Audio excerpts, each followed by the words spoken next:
Testing, testing. What's good guys? Welcome to SWC Podcast, iaitu Seswork punya extension kepada siri podcast. Aku buat channel baru actually sebab aku banyak tengok content creator lain bila dia buat podcast, dia cuba mengasingkan content podcast. Sebab YouTube sebenarnya lebih suka kalau kita asingkan niche yang berbeza dalam satu channel lah. So kita akan cuba kupas satu topik per week. Tapi ini adalah first episode, jadi aku akan cuba melayan lah mana-mana orang yang komen nak topik apalah. Ok, ni antara effort aku nak monetizekan channel Salesworks. Sebab Salesworks ni dah hampir 1 juta view. Bulan ni aku rasa dah boleh achieve lah 1 juta view sepanjang kita orang start sebagai satu channel. Sejak PKP, mula cuma sebagai satu hobi channel saja, tapi sekarang dah agak serius lah. Manakala dekat channel Salesworks, kebanyakannya sekarang cerita pasal infra dan stadiums ataupun benda-benda lain lah. Aku nak cuba bawa satu lagi topik macam podcast ni ke channel yang lain macam aku cakap tadi. Ok, first kali kita mengalu-alukan semua viewer untuk subscribe to this channel lah. Sebab ni channel baru, memang kalau orang tak subscribe memang channel ni akan matilah. Dan kemudian komen dan share lah. Ok, format dia mudah. Aku akan cuba pilih satu topik per week dan kita bercakap. Misalnya minggu ni bercakap pasal rumput. Kalau boleh aku nak bercakap pasal rumput saja. Tapi minggu ni ini adalah anchor episode. Jadi aku akan cuba untuk menjawab ataupun kita bercakap beberapa topik yang requested by commenter lah. Ok, sekarang dah bulan 11. So kita dah hampir ke tahun baru. Dan bola sepak kita season ni ada sedikit perubahan, iaitu kita start lewat supaya ada 2 tahunan lah macam Liga Luar, supaya Windows dan jadual ECL akan seiring lah. Masalah dia jadual Liga kita agak berterabur dan menyebabkan tak ada konsistensi lah. Kadang-kadang ada klub memang struggle dengan masalah ni lah. Jadi adakah masalah-masalah ni berpunca dari MFL ataupun FAM dan sebagainya? So kita akan cuba bercakap sikit berkaitan topik yang ditanyakan oleh komentar lah. Semalam aku dah buat naik WC Podcast ni logo. So aku tanya apakah topik yang nak dikupas minggu ni, atau anchor episode kan. So memang logo baru buat dan channel pun baru buat. Dan untuk pengetahuan, ini adalah satu RSS podcast series, iaitu podcast yang basically aku tak letak video lah. Sebabkan aku nak share di platform lain. Jadi kalau kau driving, mungkin kau boleh dengar lah. Masa ni aku letak di YouTube dulu. So kalau kau driving on the way to work ke balik kerja ke kan, bolehlah dengar. Ok, soalan pertama ni daripada Abdul Azim Abdul Hamid. Dia tanya topik rombakan FAM wajar atau tak. Ok, FAM ni ialah FA of Malaysia ataupun Persatuan Bola Sepak Malaysia lah, Badan Induk Bola Sepak Nasional. So rombak ni macam mana? Adakah rombak ni nak buang semua AJK atau nak buang presiden saja? Sebab kita tahu presiden ni, sesiapa yang jadi presiden, kalau tak chief, memang akan ada suara-suara nakkan presiden ni digantikan lah. Ok, Datuk Hamidin dilantik 2018 macam tu. So 6 tahun lepas, FAM keluarkan satu roadmap daripada tahun 2019 sampai 2030, iaitu F30. F ni ialah mungkin football, 30 ni ialah tahun ni lah menjelang 30. Ini satu program ataupun satu kata blueprint daripada 2019 sampai 2030, iaitu lebih kurang 11 tahun lah. So kalau kira 2019, ia dah 5 tahun lah. Dan apa yang diorang target dalam hala tuju ni ialah diorang nak menjadi 5 negara terbaik Asia menjerang 2030 lah.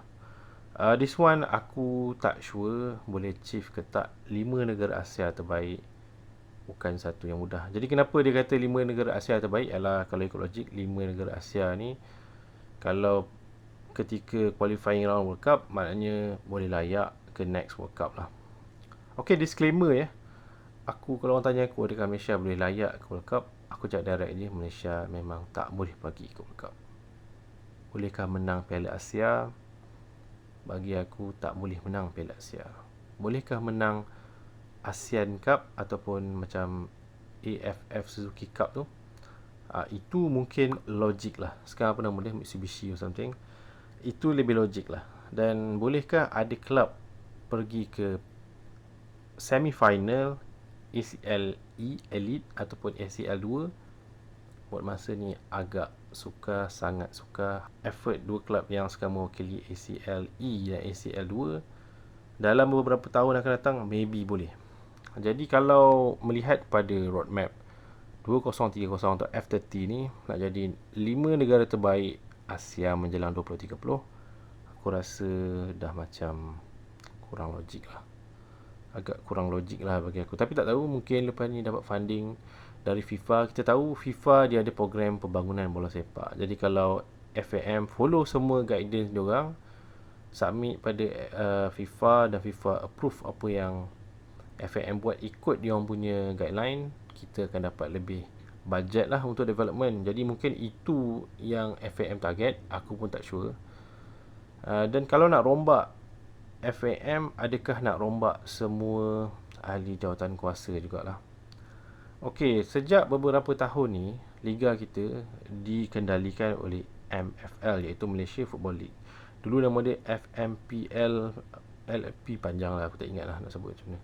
Tapi dulu ia hampir samalah dengan MFL. Jadi MFL ni lebih kurang macam di England, ada juga dipanggil EFL, English Football League.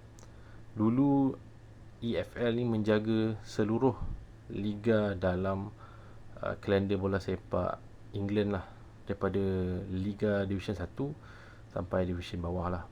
Tapi sejak tahun 1992 macam tu, top 4 original tahun tu, diorang minta FA consider buat satu liga baru, iaitu The Premier League. Jadi The Premier League pada awalnya ialah FA Premier League. Kemudian diorang tubuhkan syarikat sendiri, iaitu The Premier League Limited ke apa, aku tak tahu sana dipanggil apa. Tapi sebuah syarikat yang menjaga kepentingan kelab-kelab yang bertanding dalam The Premier League lah, ataupun English Premier League, sekarang dia panggil Premier League saja. So 20 kelab yang bertanding dalam Premier League tu akan dapat imbuhan duit royalty, hak penyiaran yang sangat tinggi. Jadi semua orang memang berlumba-lumba nak pergi ke The Premier League lah.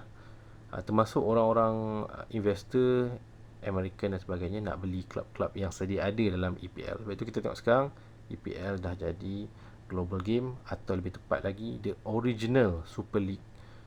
Super League yang kita tahu baru ni, mungkin 2-3 tahun lepas Presiden Real Madrid Atuk Florentino Perez dia cadang nak buat Super League.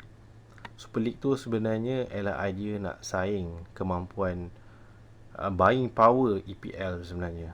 Jadi the original Super League tu sebenarnya EPL aku rasa, sebab dia punya TV right dia dan macam-macam lagi, financial power dia memang sangat tinggi. Tim-tim top tier, bottom half, even regulation pun ada spending power yang sangat tinggi.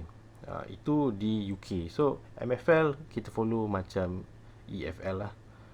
Kita cuma tak ada the Super League punya syarikat yang menjaga Super League. Nak jaga macam mana kan, royalty pun tak besar sangat, dan orang luar pun tak tengok sangat liga kita. Jadi FAM secara on paper dia bukanlah menjaga Liga Super, tapi MFL yang jaga. Jadi FAM ni dia ada banyak persatuan di bawah dia, termasuk FA negeri lah. Jadi bila MFL dah diasingkan dari FAM, klub-klub juga diasingkan dari FA masing-masing lah. Jadi klub-klub daripada nama contohnya KLFA jadi KL United, kemudian jadi KL City FC, Negeri Sembilan FA jadi PBNS tu kan, jadi NSFC, Selangor FA jadi Selangor FC. Aku pun tak sure kenapa ada FA ni, sebab katanya FA ni nak membangunkan talent.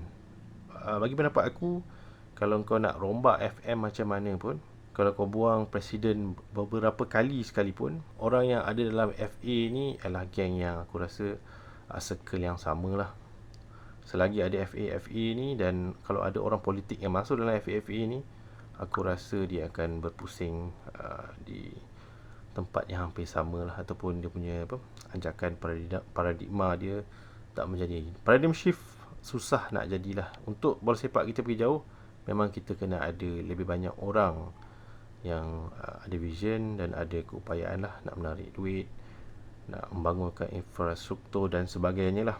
Bagi pendapat aku lah, kalau kau nak rombak FAM, aku rasa rombak dulu FA negeri lah. Aku tak tahu kenapa FA negeri turut ada lah. Sedangkan kau dah ada FC setiap negeri.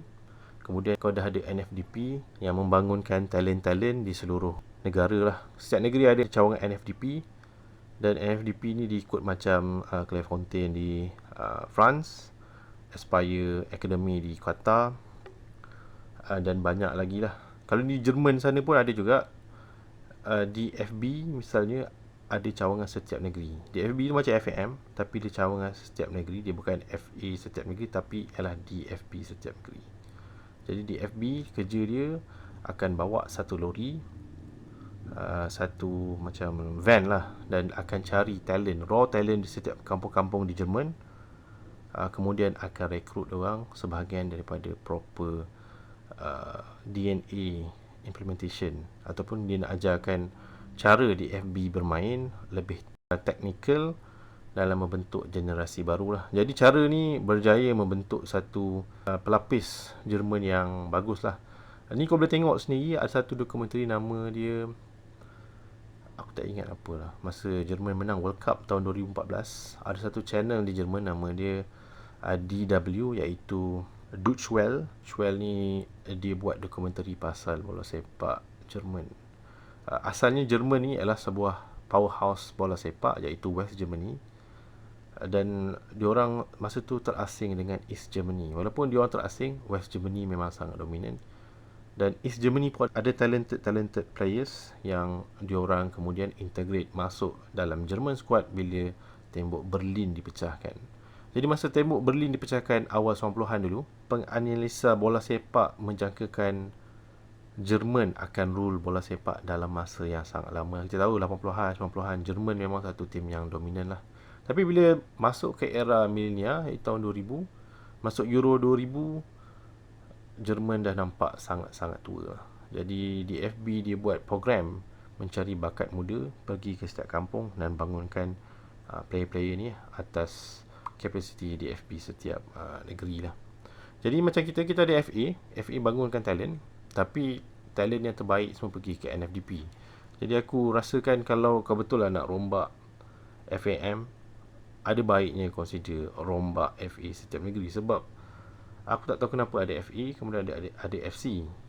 FA dan FC kalau di nama sahaja atau duduk di nama sahaja, aku rasa macam banyak conflict of interest lah. Lagi-lagi bila ada banyak politician yang duduk dalam FA setiap negeri. Kita tahulah bila politician A menang pilihan raya dan diangkat sebagai menteri besar, kalau dari dulu dia terus akan jadi presiden bola sepak lah.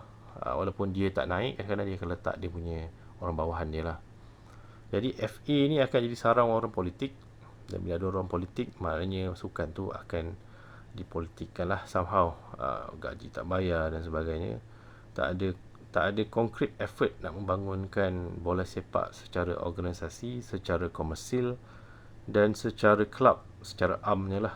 Jadi bila ada tim yang naik dengan cepat, kita akan pelik lah kenapa tim tu naik, sebab dia bebas dari pengaruh politik. Itu pendapat aku lah, FA patut dirombak dahulu.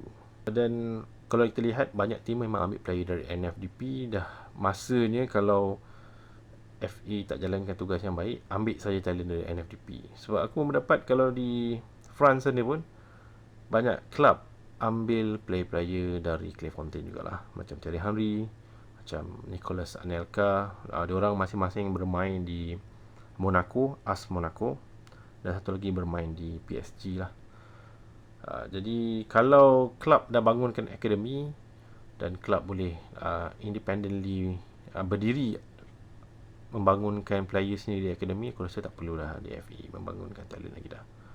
Jadi kat situ kerajaan negeri boleh jimat bajet dan fokus kepada satu lagi aspek dalam bola sepak yang paling penting, iaitu infrastruktur, padang, pusat latihan dan sebagainya lah. Ini pendapat aku lah. So next, kita ada satu soalan lain berkaitan dengan Datuk Hamidin lah, ataupun sekarang Tan Sri Datuk Hamidin. Ini daripada